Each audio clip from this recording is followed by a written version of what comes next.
Lieutenant कमल संधू द्वारा। देवियों एवं सज्जनों, आज राष्ट्रीय एकता दिवस के शुभ अवसर पर कुछ ही देर में आगमन होगा भारतीय वायुसेना की एक ऐसी टीम का जो केवल भारत की ही नहीं बल्कि पूरे एशिया की इकलौती 9 विमानों से गठित एरोबैटिक टीम है।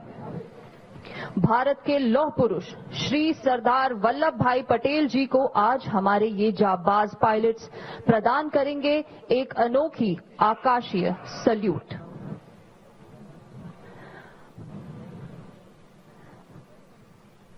देवियों और सज्जनों, कृपया आसमान में ही अपनी नजरें बनाए रखें और जोरदार तालियों से इनका स्वागत करें, जो है भारतीय वायुसेना के ambassadors Surya Kiran aerobatic team group captain Ajay Dasharathi के नेतृत्व में।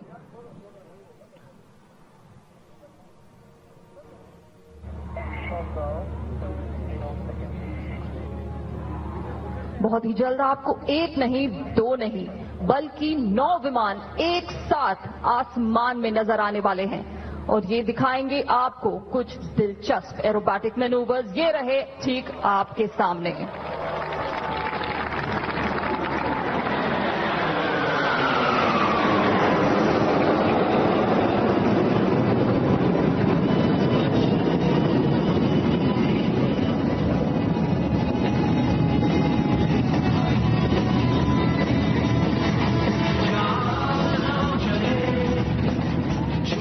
आगमन किया अपनी सिग्नेचर डायमंड फॉर्मेशन में।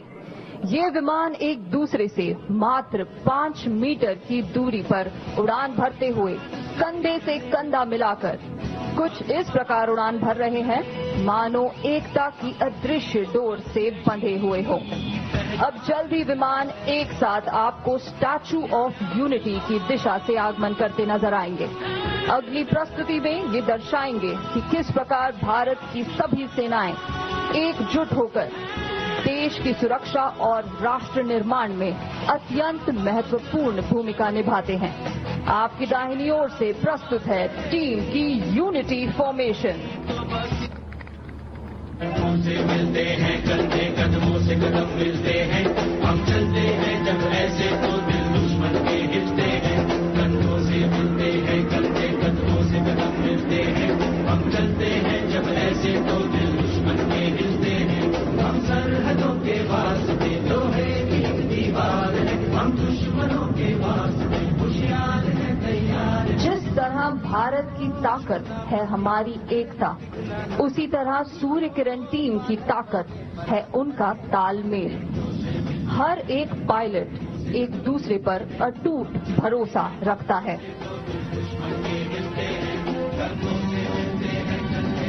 एकता केवल एक शब्द ही नहीं बल्कि हमारी सबसे बड़ी शक्ति है।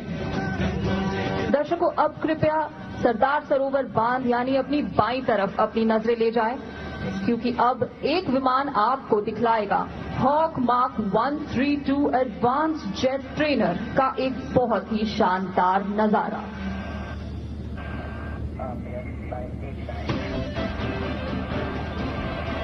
हिंदुस्तान एरोनॉटिक्स लिमिटेड द्वारा विकसित हॉक मार्क 132 आपकी बाईं ओर से।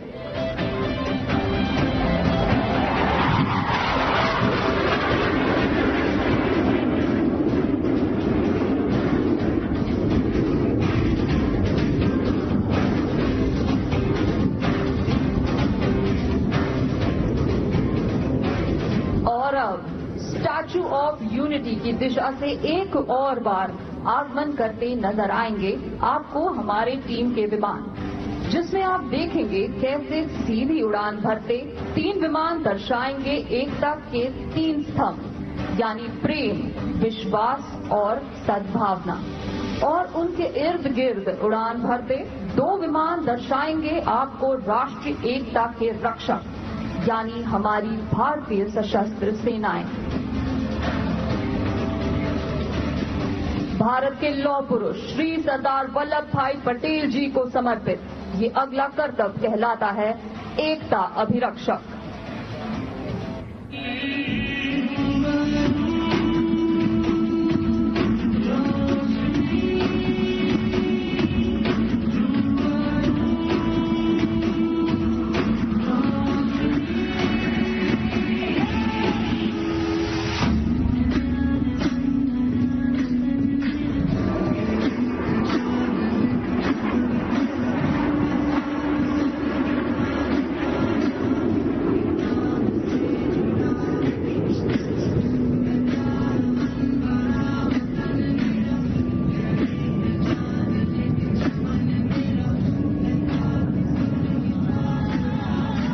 आज राष्ट्रीय एकता दिवस के पावन अवसर पर सभी देशवासी श्री सरदार वल्लभ भाई पटेल द्वारा भारतीय एकीकरण में किए गए महत्वपूर्ण योगदान का स्मरण कर रहे हैं। अब हमारे पायलट्स आपके समक्ष प्रस्तुत करेंगे एक अद्भुत चित्र। कृपया अपनी नजरें ऊपर आसमान में ही बनाए रखें, क्योंकि 2 विमान अब बनाएंगे एक खूबसूरत दिल की आकृति।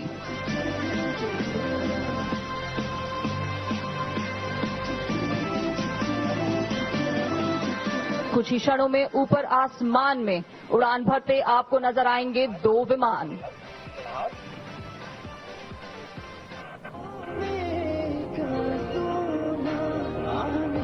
और ये चले 2 विमान आसमान की ओर बहुत ही जल्द बनाने एकता नगर के आसमान में एक खूबसूरत दिल।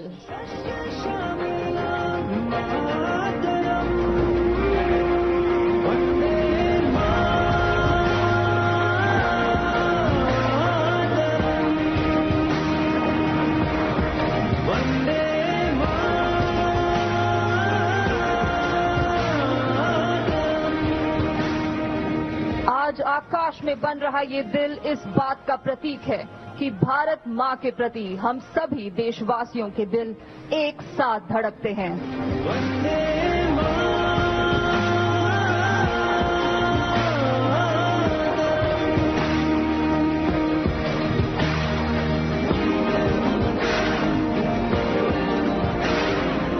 दर्शकों, अब कृपया अपनी नजरें सरदार सरोवर बांध की दिशा में ले जाएं और सुनिए हमारे टीम लीडर का संदेश उनकी कॉकपिट से। सेना की ओर से आप सभी को राष्ट्रीय एकता दिवस की बहुत बहुत शुभकामनाएं।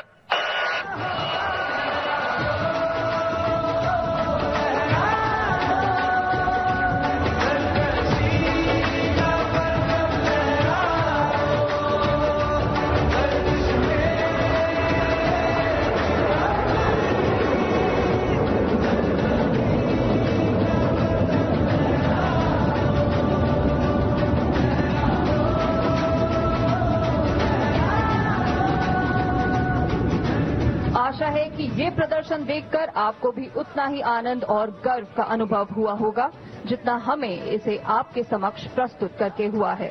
भारतीय वायुसेना की सूर्य किरण टीम की ओर से आप सभी को राष्ट्रीय एकता दिवस की हार्दिक शुभकामनाएं।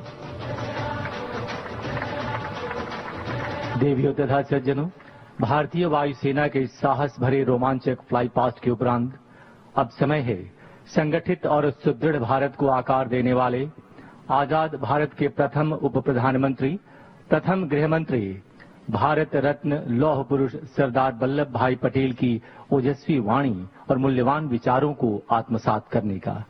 ये युग पुरुष आज हमारे बीच ना होते हुए भी अपने विचारों से विद्यमान हैं, जिन्होंने अखंड राष्ट्र के रूप में हमें आज ये परिवेश दिया है।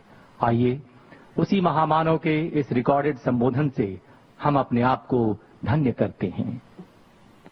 आज ईश्वर की कृपा से हम मुल्क में एक प्रकार की शांति स्थापित कर सके और दूसरा, जैसा एक कौमी मामला था वैसा एक पेचीदा मामला देशी रियासतों का था। जब सार्वभौम सत्ता हिंदुस्तान में से अपना बिस्तरा लपेट के चली और जब उसने ऐलान किया कि इधर पैरामाउंसी खत्म होती है, उस समय पर मुल्क में क्या होगा और मुल्क एक रहेगा या तो उसका टुकड़ा टुकड़ा हो जाएगा, उस बारे में बहुत लोगों का अलग अलग ख्याल था और बहुत लोग चिंता में गिरे थे। लेकिन जो राजा महाराजाओं थे उसमें से बहुतों ने काफी स्वदेशाभिमान बताया और भारत की सरकार को साथ दिया। उसके लिए मैं आज इन लोगों को धन्यवाद देना चाहता हूं और मैं कहना चाहता हूं कि उनकी मदद से आज मुल्क में जो एकता हुई है वो सैकड़ों साल पहले कभी नहीं थी। इतनी एकता हमने बनाई है और जो काम हमें करना है वो काम हम करें तो सारी दुनिया में हिंदुस्तान जो अपना योग्य स्थान है वो ले सकता है। और मुझे विश्वास है कि इस रास्ते पर जो रास्ता गांधी जी ने हमको बताया है उसी पर हम चलेंगे तो हमारी जगह सारी दुनिया में बहुत ऊंची होगी।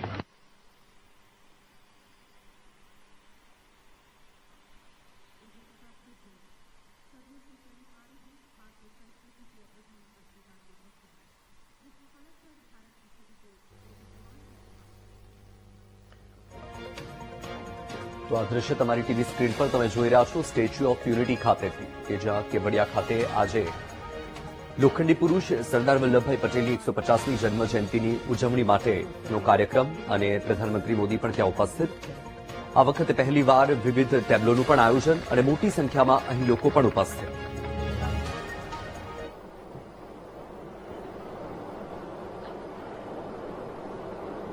मैं कहूंगा सरदार पटेल, आप सब पटेल, आप सब कहें अमर रहे। सरदार पटेल, सरदार पटेल, सरदार पटेल, सरदार पटेल की 150वीं जयंती का ऐतिहासिक अवसर एकता नगर की ये दिव्य सुबह, ये विहंगम दृश्य सरदार साहब के चरणों में हमारी उपस्थिति, आज हम सब एक महान क्षण के साक्षी बन रहे हैं। देश भर में हो रही एकता दौड़, रन फॉर यूनिटी, कोटि कोटि भारतीयों का उत्साह, हम नए भारत की संकल्प शक्ति को साक्षात महसूस कर रहे हैं। अभी यहां जो कार्यक्रम हुए, कल शाम जो अद्भुत प्रस्तुति हुई, उनमें भी अतीत की परंपरा थी, वर्तमान का श्रम और शौर्य था और भविष्य की सिद्धि की झलक भी थी। सरदार साहब की 150वीं जयंती के उपलक्ष्य में स्मृति सिक्का और विशेष डाक टिकट भी जारी किया गया है। मैं सभी 140 करोड़ देशवासियों को सरदार साहब की जयंती की, राष्ट्रीय एकता दिवस की बहुत बहुत बधाई देता हूं, अनेक अनेक शुभकामनाएं देता हूं। साथियों, सरदार पटेल मानते थे कि इतिहास लिखने में समय नहीं गंवाना चाहिए, हमें तो इतिहास बनाने के लिए मेहनत करनी चाहिए। उनकी ये भावना हमें उनकी जीवन गाथा में दिखाई देती है। सरदार साहब ने जो नीतियां बनाई, जो निर्णय लिए, उन्होंने नया इतिहास रचा, नया इतिहास बनाया। आजादी के बाद 550 से ज्यादा रियासतों को एक साथ जोड़ने का असंभव कार्य को उन्होंने संभव करके दिखा दिया। एक भारत श्रेष्ठ भारत का विचार उनके लिए सर्वोपरि था। इसलिए आज सरदार पटेल की जयंती का दिन स्वाभाविक रूप से राष्ट्रीय एकता का महापर्व बन गया है। जिस तरह हम 140 करोड़ देशवासी 15 अगस्त को स्वतंत्रता दिवस मनाते हैं, 26 जनवरी को गणतंत्र दिवस मनाते हैं, वैसे ही एकता दिवस का महत्व हमारे लिए प्रेरणा की पल है, गर्व की पल है। आज करोड़ों लोगों ने एकता की शपथ ली है।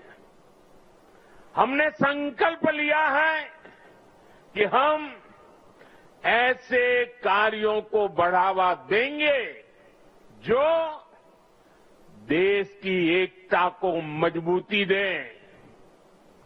यहां एकता नगर में ही एकता मॉल, एकता गार्डन, एकता के सूत्र को सशक्त करते दिखते हैं।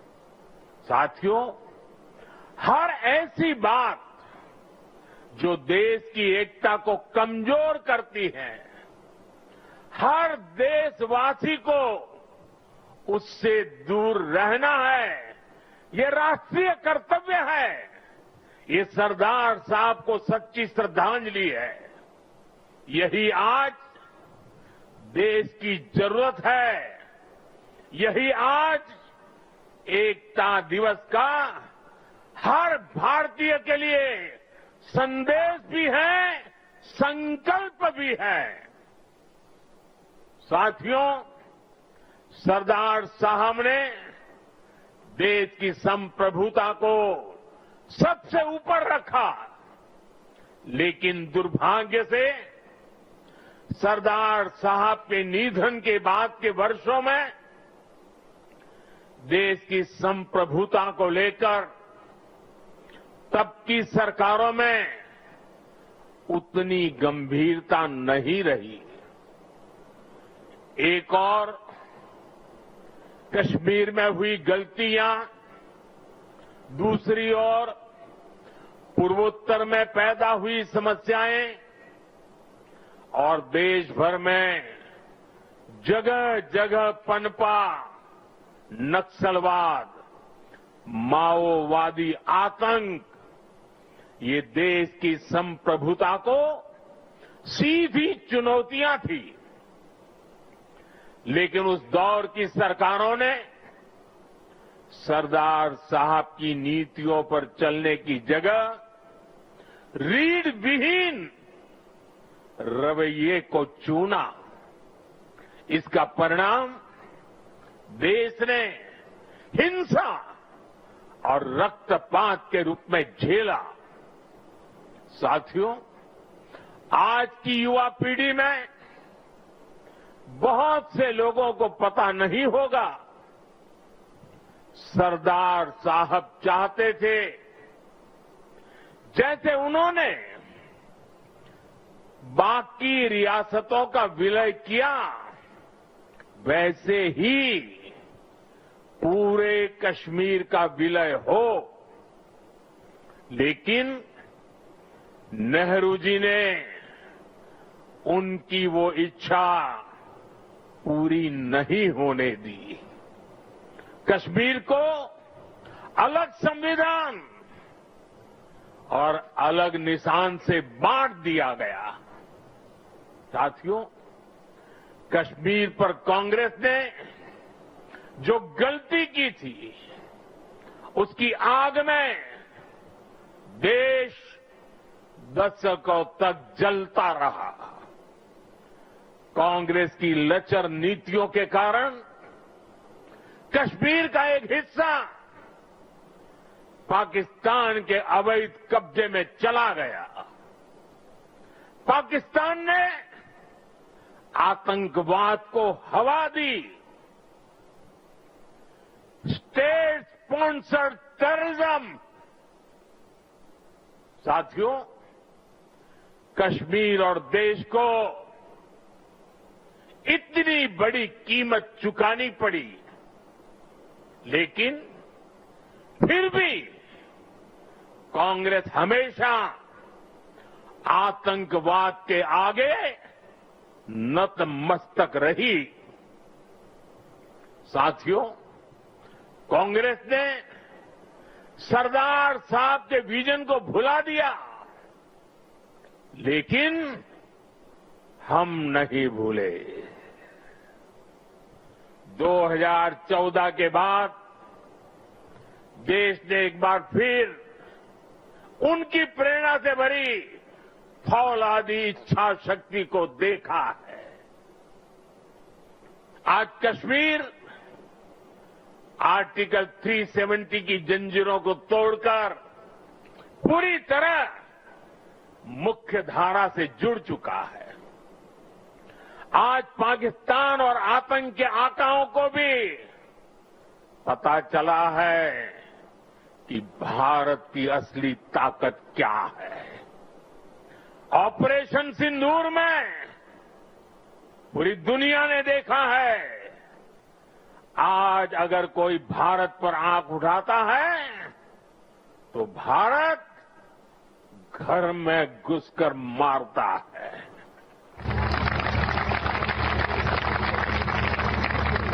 हर बार भारत का जवाब पहले से बड़ा होता है, पहले से ज्यादा निर्णायक होता है। ये भारत के दुश्मनों के लिए एक संदेश भी है। ये लौह पुरुष सरदार पटेल का भारत है। ये अपनी सुरक्षा और सम्मान से कभी भी समझौता नहीं करता है। साथियों, राष्ट्रीय सुरक्षा को लेकर पिछले 11 साल में भारत की सबसे बड़ी सफलता है नक्सलवाद, माओवादी आतंक की कमर तोड़ना। 2014 से पहले हमारे देश में हालत ऐसी थी कि देश के भीतर, देश के बीचों बीच नक्सली माओवादी अपनी हुकूमत चलाते थे। नक्सली क्षेत्रों में देश का संविधान नहीं चलता था। पुलिस प्रशासन वहां काम नहीं कर पाता था। नक्सली खुलेआम नए नए फरमान जारी करते थे, सड़कें नहीं बनने देते थे, स्कूल, कॉलेज और हॉस्पिटल को बम से उड़ा दिया जाता था और शासन प्रशासन उनके आगे लाचार नजर आता था। साथियों, 2014 के बाद हमारी सरकार ने नक्सलवाद, माओवादी आतंक पर प्रचंड प्रहार किया। हमने शहरों में बैठे अर्बन नक्सलियों के समर्थकों, अर्बन नक्सलियों को भी किनारे लगाया। हमने वैचारिक लड़ाई भी जीती और नक्सलियों के गढ़ में जाकर उनसे मोर्चा लिया। इसका परिणाम आज देश के सामने है। 2014 के पहले देश के करीब 125 जिले माओवादी आतंक की चपेट में थे। आज ये संख्या केवल 11 बची है और उसमें भी सिर्फ 3 जिलों में ही नक्सलवाद अभी भी कुछ गंभीर रूप से हावी है।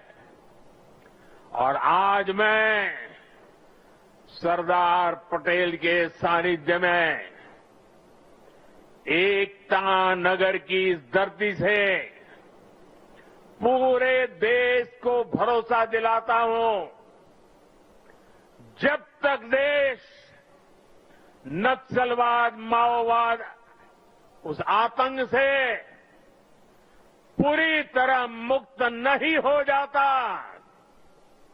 हम रुकने वाले नहीं हैं, चैन से बैठने वाले नहीं हैं। साथियों, आज देश की एकता और आंतरिक सुरक्षा को बहुत बड़ा खतरा घुसपैठियों से भी है। देश के भीतर दशकों से विदेशी घुसपैठिए आते रहे, वो देशवासियों के संसाधनों पर कब्जा करते रहे, डेमोग्राफी का संतुलन बिगाड़ते रहे, देश की एकता दांव पर लगाते रहे। लेकिन पुरानी सरकारें इतनी बड़ी समस्या पर आंख मूंदे रही। वोट बैंक की राजनीति के लिए राष्ट्र की सुरक्षा को जानबूझकर खतरे में डाला गया।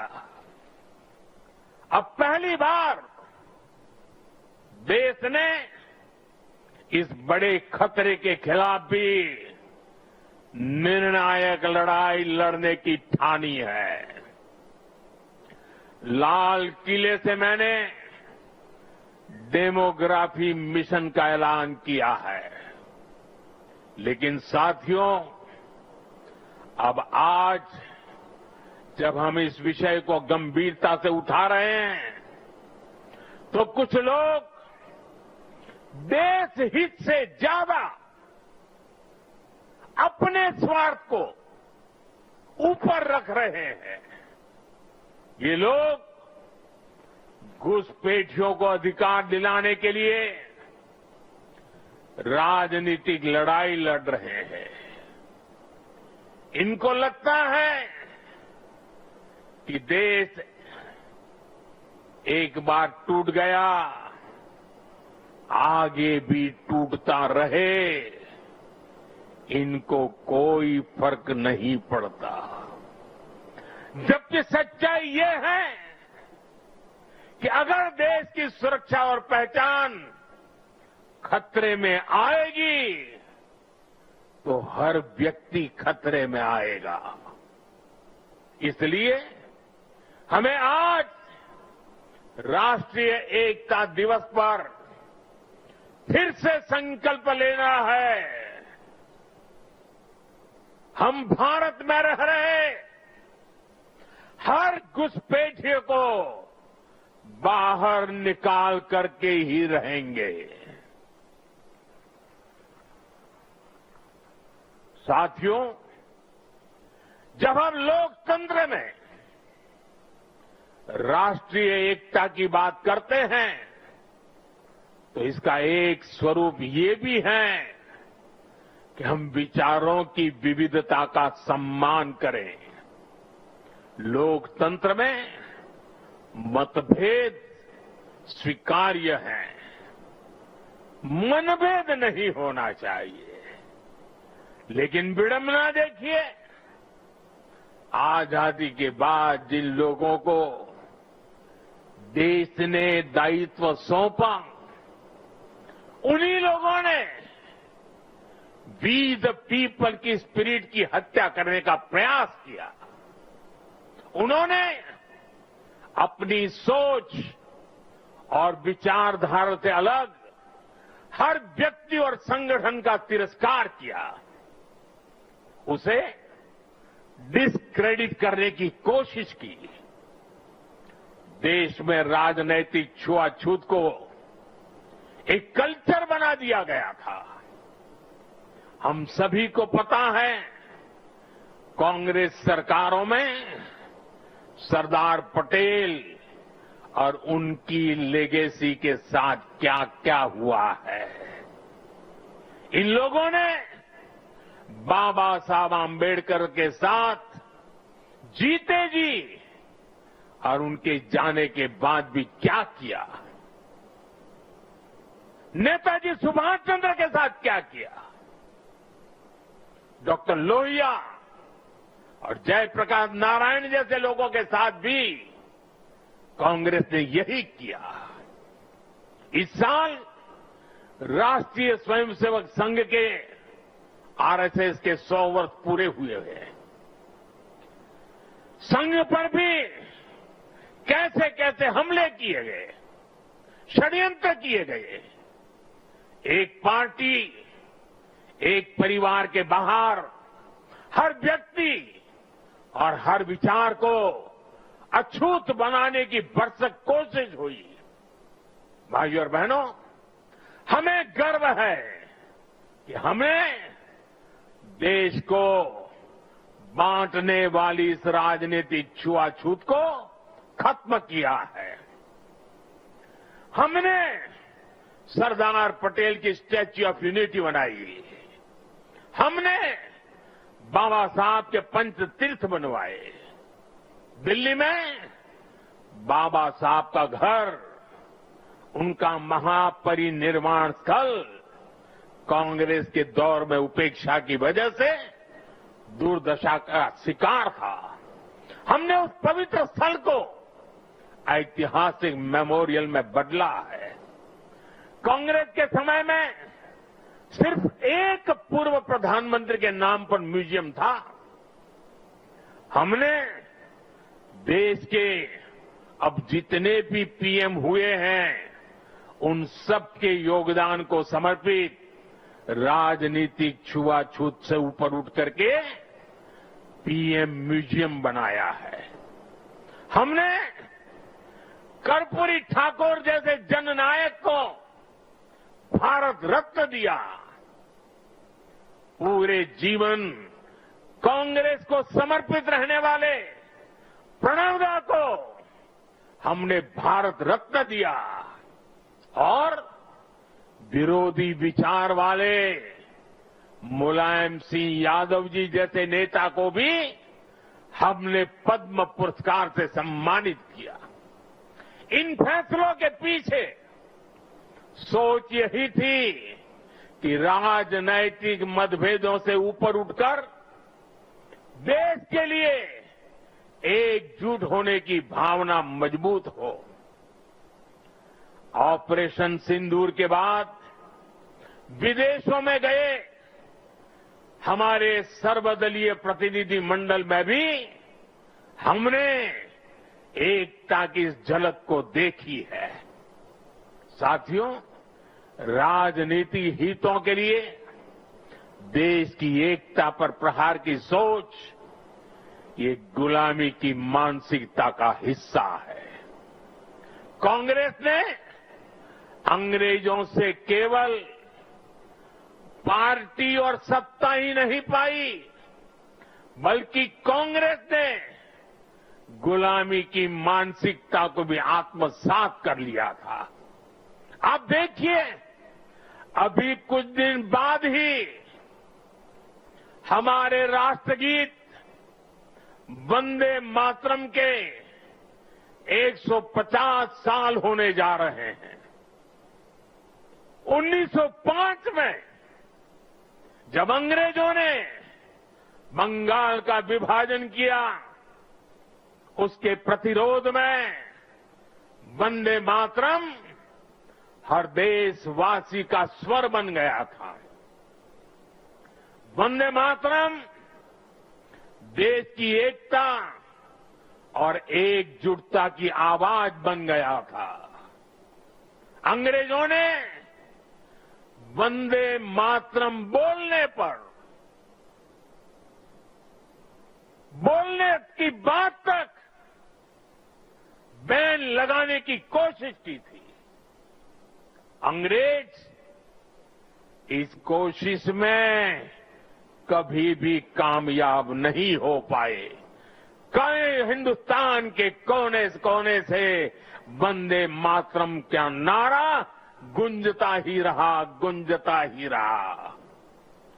लेकिन जो काम अंग्रेज नहीं कर पाए, वो काम कांग्रेस ने कर दिया। कांग्रेस ने मजहबी आधार पर वंदे मातरम के एक हिस्से को ही हटा दिया। यानी कांग्रेस ने समाज को भी बांटा और अंग्रेजों के एजेंडे को भी आगे बढ़ाया। और मैं आज एक बात बहुत जिम्मेदारी से कह रहा हूं, जिस दिन कांग्रेस ने वंदे मातरम को तोड़ने का, काटने का, विभाजित करने का फैसला लिया था, उसी दिन कांग्रेस ने भारत के विभाजन की नींव डाल दी थी।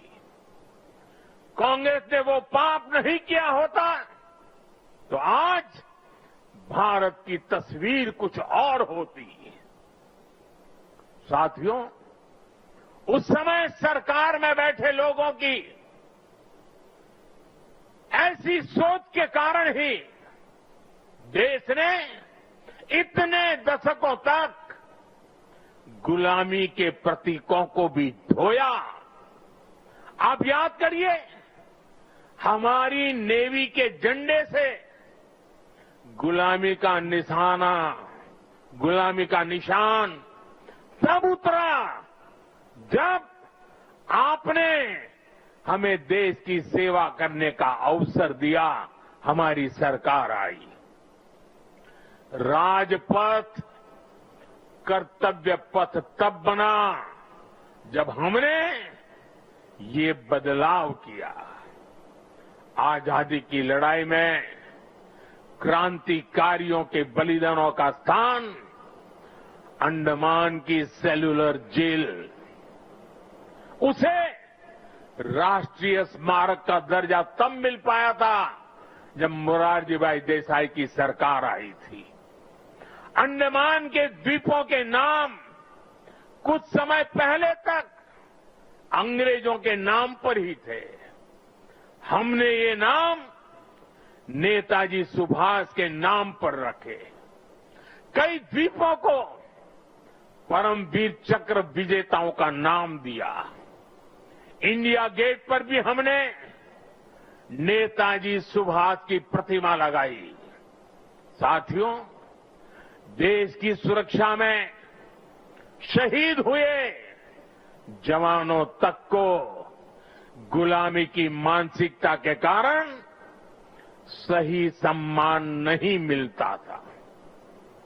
हमने नेशनल वॉर मेमोरियल की स्थापना कर उन स्मृतियों को अमर बनाया। देश की आंतरिक सुरक्षा में भी 36,000 जवानों ने, ये हमारे पुलिस बेड़े के जवानों ने, देश को पता तक नहीं है, ये पुलिस बेड़े के ये खाकी वर्दीधारी लोगों ने 36,000 जवानों की शहादत हुई है। 36,000 शहीद होना ये आंकड़ा छोटा नहीं है। हमारी police, BSF, ITBP, CISF, CRPF, हमारे सभी अर्धसैनिक बल, इनके शौर्य को भी सम्मान से वंचित रखा गया। ये हमारी सरकार है जिसने पुलिस मेमोरियल बनाकर उन शहीदों को सम्मान दिया। मैं आज सरदार पटेल के चरणों में खड़े होकर के मैं देश भर में जिन जिन लोगों ने पुलिस बेड़े में रह करके सेवाएं की हैं, जो जो लोग आज पुलिस बेड़े में रह करके देश की सेवा कर रहे हैं, मैं सरदार पटेल के चरणों में खड़े रह करके आज मैं उनको सैल्यूट करता हूं। मैं उनका गौरव करता हूं, मैं उनका सम्मान करता हूं। आज देश गुलामी की मानसिकता के हर निशान को हटा रहा है। देश के लिए बलिदान देने वाले लोगों को सम्मान देकर हम राष्ट्र प्रथम की भावना को मजबूत बना रहे हैं। मेरे प्यारे देशवासियों, एकता राष्ट्र और समाज के अस्तित्व का आधार होती है। जब तक समाज में एकता है, राष्ट्र की अखंडता सुरक्षित है। इसलिए विकसित भारत के लक्ष्य तक पहुंचने के लिए हमें देश की एकता तोड़ने वाले हर षड्यंत्र को विफल बनाना होगा, एकता की ताकत से विफल बनाना होगा। इसलिए आज देश राष्ट्रीय एकता के हर मोर्चे पर निरंतर काम कर रहा है। भारत की एकता के इस अनुष्ठान के 4 आधार स्तंभ हैं। एकता का पहला स्तंभ है सांस्कृतिक एकता। ये भारत की संस्कृति है जिसने हजारों वर्षों से राजनैतिक हालातों से अलग भारत को एक राष्ट्र के रूप में अमर रखा है। हमारे 12 ज्योतिर्लिंग, 7 पुरियां, 4 धाम, 50 से अधिक शक्तिपीठ, तीर्थ यात्राओं की परंपरा, ये वो प्राण ऊर्जा है जो भारत को एक चैतन्य राष्ट्र बनाती है। इसी परंपरा को आज हम सौराष्ट्र तमिल संगमम और काशी तमिल संगमम जैसे आयोजनों के जरिए आगे बढ़ा रहे हैं। हम अंतर्राष्ट्रीय योग दिवस के जरिए भारत के महान योग विज्ञान को नई पहचान दिला रहे हैं। हमारा योग आज लोगों को जोड़ने का माध्यम बन रहा है। साथियों, हमारी एकता का दूसरा स्तंभ है भाषाई एकता। भारत की सैकड़ों भाषाएं और डायलेक्ट्स, बोलियां, ये भारत की खुली और रचनात्मक सोच का प्रतीक है। क्योंकि हमारे यहां किसी समाज ने, सत्ता ने या संप्रदाय ने कभी भी भाषा को अपना हथियार नहीं बनाया। एक भाषा को थोपने का प्रयास नहीं हुआ। तभी भारत भाषाई विविधता की दृष्टि से विश्व का इतना समृद्ध राष्ट्र बना है। हमारी भाषाओं ने संगीत के अलग अलग सुरों की तरह हमारी पहचान को सशक्त बनाया है। इसलिए साथियों, हम हर भाषा को राष्ट्रीय भाषा मानते हैं। हम गर्व से कहते हैं कि भारत के पास तमिल जैसी दुनिया की सबसे पुरानी भाषा है और हमें इसका गर्व है। हमारे पास संस्कृत जैसी ज्ञान की धरोहर है। इसी तरह हर भारतीय भाषा की अपनी खूबी है, अपनी साहित्यिक और सांस्कृतिक पूंजी है। हम हर भारतीय भाषा को प्रमोट कर रहे हैं। हम चाहते हैं कि हिंदुस्तान के बच्चे अपनी मातृभाषा में पढ़ाई करें और आगे बढ़े। भारत के लोग देश की दूसरी भाषाओं को भी जाने, उनसे सीखें। भाषाएं हमारी एकता की सूत्रधार बने। और ये एक दिन का काम नहीं है, ये निरंतर चलने वाला काम है, जिसकी जिम्मेदारी हम सबको मिलकर के उठानी है। साथियों, हमारी एकता का तीसरा स्तंभ है भेदभाव मुक्त विकास, क्योंकि गरीबी और भेदभाव ही सामाजिक ताने बाने की सबसे बड़ी कमजोरी होते हैं। देश के दुश्मनों ने हमेशा इन कमजोरियों का इस्तेमाल किया है। इसलिए सरदार साहब गरीबी के खिलाफ देश के लिए दीर्घकालिक योजना पर काम करना चाहते थे। सरदार पटेल ने एक बार कहा था कि अगर भारत को आजादी 1947 के बजाय उससे भी 10 साल पहले मिल गई होती तो भारत 1947 तक भारत खाद्यान्न की कमी के संकट से मुक्त हो चुका होता। उन्होंने कहा था कि जैसे उन्होंने रियासतों के विलय की चुनौती सुलझाई, वो अन्न की कमी की चुनौती भी सुलझा कर ही रुकते। ये थी सरदार साहब की इच्छा शक्ति। बड़ी से बड़ी चुनौती से निपटने के लिए हमें यही इच्छा शक्ति दिखानी होती है।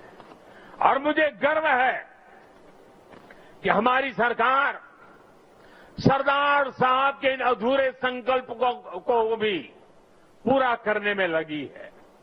बीते एक दशक में हमने 25 करोड़ देशवासियों को गरीबी से बाहर निकाला है। आज करोड़ों गरीबों को घर मिल रहा है, घर घर साफ पानी पहुंच रहा है, मुफ्त इलाज की सुविधा मिल रही है। यानी हर नागरिक के लिए गरिमापूर्ण जीवन, ये आज देश का मिशन भी है और विजन भी है। भेदभाव और भ्रष्टाचार मुक्त ये नीतियां आज राष्ट्रीय एकता को मजबूत बना रही है। साथियों, राष्ट्रीय एकता का चौथा स्तंभ है कनेक्टिविटी से दिलों का कनेक्शन। आज देश में रिकॉर्ड हाईवेज और एक्सप्रेसवेज बन रहे हैं। वंदे भारत और नमो भारत जैसी ट्रेनें भारतीय रेल को ट्रांसफॉर्म कर रही है। छोटे शहर भी अब एयरपोर्ट की सुविधा से जुड़ रहे हैं। इस आधुनिक इंफ्रास्ट्रक्चर से भारत को लेकर दुनिया का नजरिया ही पूरी तरह बदल रहा है। इसने उत्तर से दक्षिण, पूरब से पश्चिम देश की दूरियों को भी कम किया है। आज लोग आसानी से दूसरे राज्यों में पर्यटन के लिए जा रहे हैं, व्यापार के लिए जा रहे हैं। ये पीपल टू पीपल कनेक्ट और कल्चरल एक्सचेंज, उसका एक नया दौर है जो राष्ट्रीय एकता को बल दे रहा है। और डिजिटल रिवॉल्यूशन जो हुआ है, उसने इस एकता को नई मजबूती देने का अवसर भी दिया है। आज डिजिटल कनेक्टिविटी का भी दिलों की कनेक्टिविटी में एक नया मार्ग प्रशस्त हो रहा है। साथियों, सरदार पटेल ने एक बार कहा था, मुझे सबसे ज्यादा खुशी तब मिलती है जब मैं देश के लिए काम करता हूं।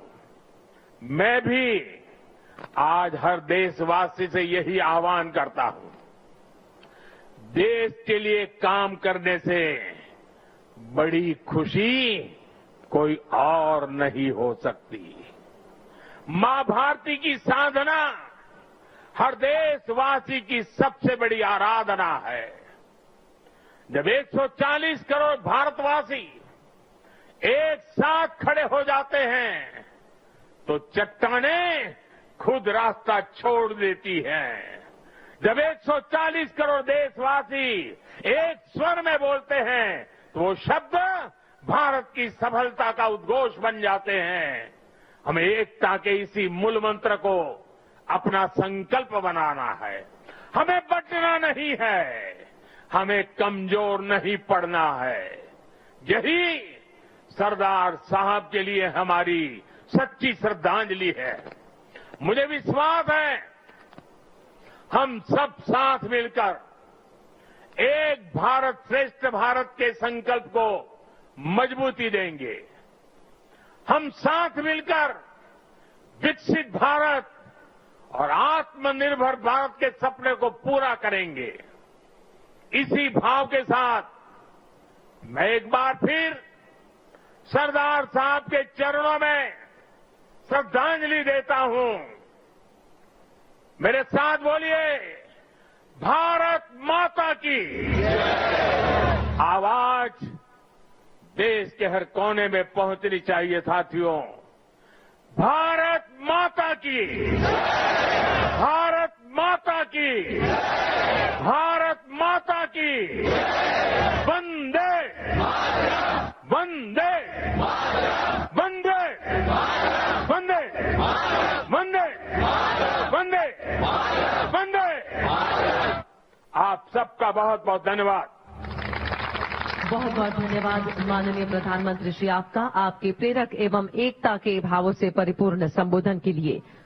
पूज्य सरदार की इस 150वीं जन्म जयंती पर पूज्य सरदार के चरणों में शत शत नमन।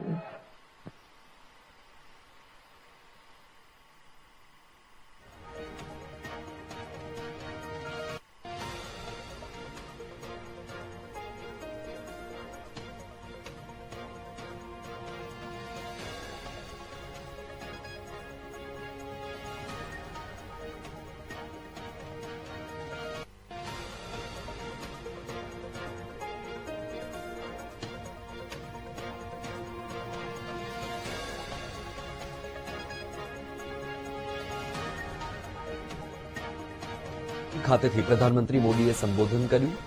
પહેલા સરદાર વલ્લભભાઈ પટેલની પ્રતિમાને પુષ્પાંજલિ અર્પણ કરી અને આજે